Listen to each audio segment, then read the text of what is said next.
Hello everyone, it's Spooner here from Spooner Productions, and welcome back to part 5, I think, of this round, road to round 39 on Zombies Ascension, and I'm going to continue this commentary from the last one. So, what was I talking about in the last one? That's right, I was talking about the single player, and like killing Makarov as the movie, and that'd be so cool. I mean, seriously, that'd be so cool.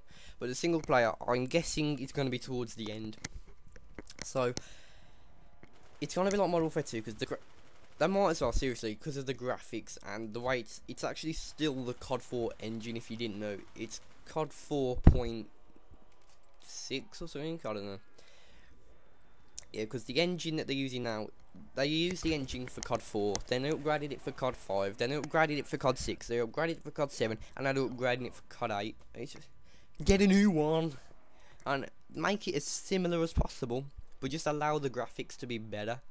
I mean, seriously. Because you might as well just call it Modern Warfare 2.5, because it just looks so similar to Modern Warfare 2. I mean, you could clearly see Modern Warfare 2 was a step up from Modern Warfare and COD 4. It was a blatant step up.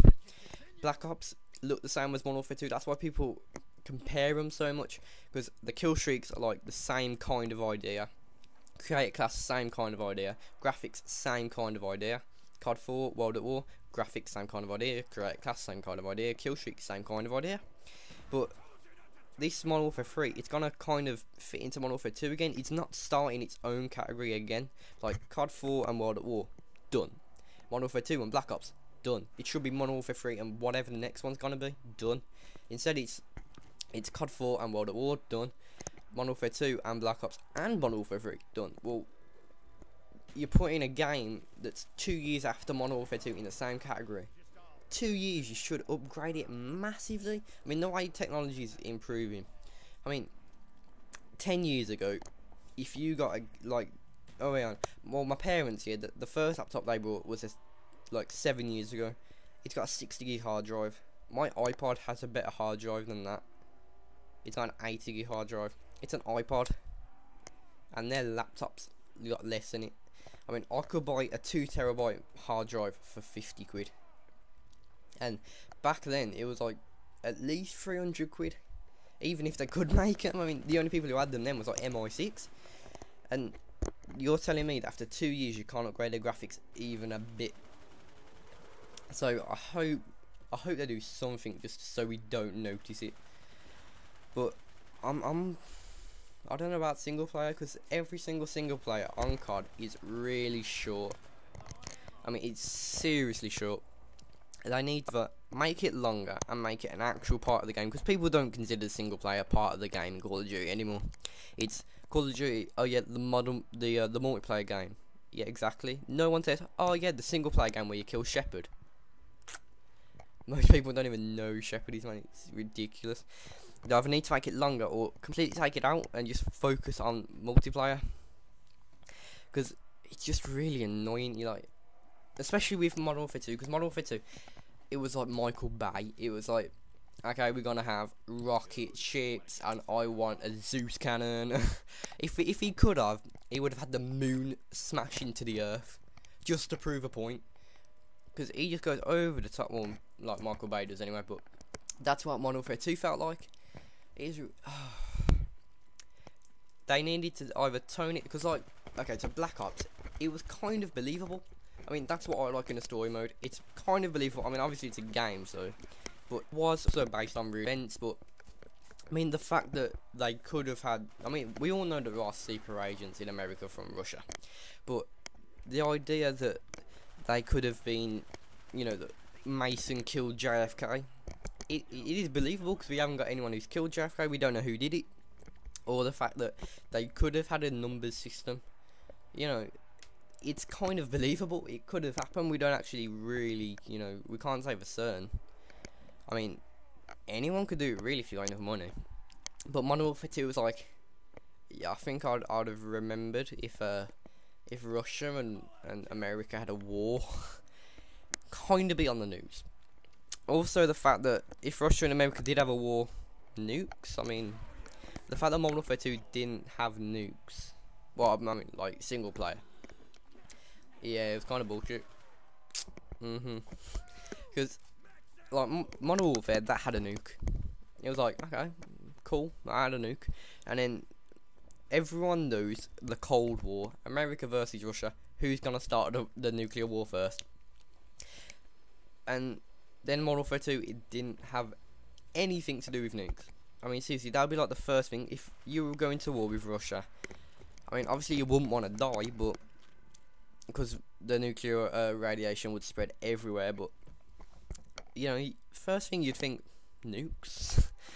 You wouldn't think, let's send a few thousand soldiers over there parachuting in from the American choppers. I mean, Russia, what the hell?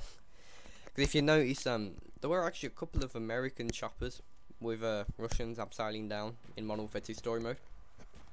And where the fuck were the American, you know, like the jets and the helicopters? They just had nothing. It was like, so you're telling me that Russia, pretty much the whole of Russia's army flew over to America and you didn't notice? I mean, I get they got the ACS module, but yeah, there'll be someone in the sea going, oh, what's that? Is it a bird? Is it a plane? It's Russia. Shit. I mean, you know, it's just not believable. But Modern Warfare 3, it looks the same as Modern Warfare 2. Like, oh, everything's gonna explode, everyone's gonna die. Oh no, we've got to make another one. Don't let everyone die. Not yet, you know. And that actually made me think, when's the end of Call of Duty coming?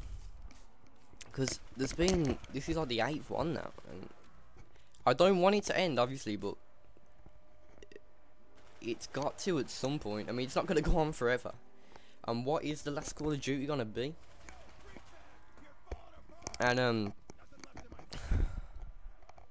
it's just like, you can't have many more ideas. Like, when they said Black Ops, it was like, great, something new, something that's not, like, World War 2. No one's done World War 1, though, as I said. There's no one done World War 1. Obviously, you want something generally modern, so, like, you have, like, automatic guns, but, well, World at War, that was, most of them were single shots. I mean, you had the Arisaka, the Mosin Nagant, the PTRS-1, is it? Or was it the PSG one? Oh, I can't remember. Because I'm mixing up with Black Ops. Then there was the Springfield. There was one more, I think.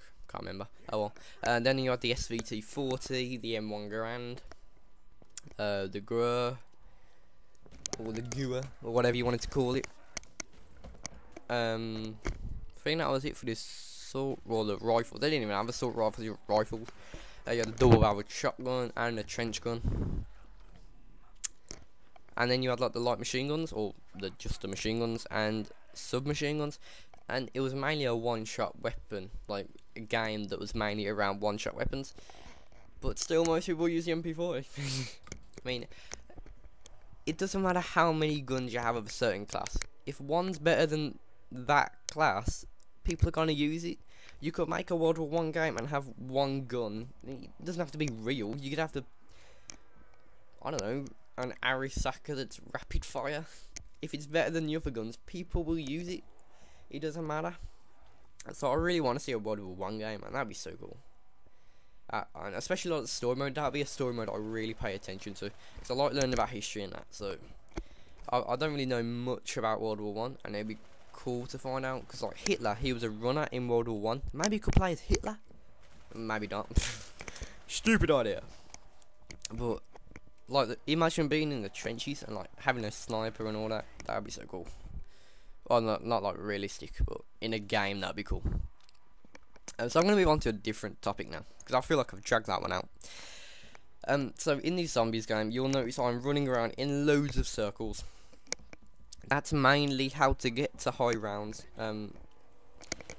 You want to run in a circle, get them all behind you, shoot a few bullets, get your points up, run out of bullets, buy some more, go in a circle, run around, shoot your bullets, run out, buy some more, run in a circle, shoot your bullets, run out, buy some more, and you get the idea.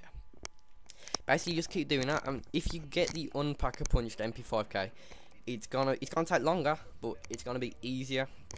Because if you do what I do at the later rounds, I just use the thunder gun, because I'm like, oh, I want to go bad for this. It's almost like blast oh yeah, that's a 24 in 1. And So that also means, oh shit, now 24 zombies are gonna spawn at the same time, and none of them are in a circle.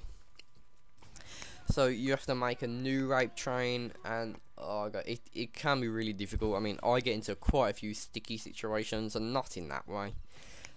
Into a few tight situations, not in that way. Yeah, a few tight situations, and I was lucky at the thunder gun. To be fair, really lucky at the thunder gun.